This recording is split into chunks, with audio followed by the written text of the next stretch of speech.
The well of life. In the heart of a vast and arid land, there was a village that had long suffered from drought. The river that once nourished the fields had dried up, and the wells, once overflowing, had become empty. The people grew weary, their hope fading with every passing day.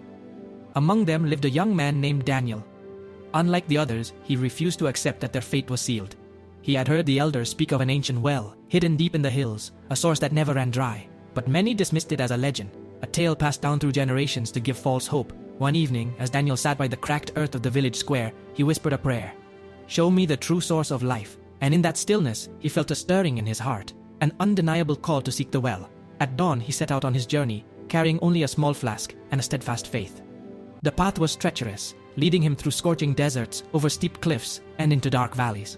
At times, doubt crept in, whispering that he should turn back. But each time, he remembered the thirst of his people, the longing in their eyes, and he pressed on.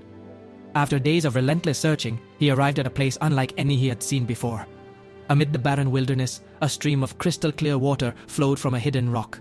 Its sound was like a song, its presence a promise. Daniel fell to his knees, overwhelmed by the sight. He cupped his hands and drank. The water was unlike any he had ever tasted, filling him with strength, peace, and life itself. He knew he could not keep this treasure for himself. Filling his flask, he hurried back to the village. When he arrived, the people gathered, skeptical yet desperate. As they drank from the water he carried, something miraculous happened. Their strength returned, their spirits lifted, and their hope was restored. But Daniel knew this was only the beginning. He urged them to follow him, to seek the well for themselves.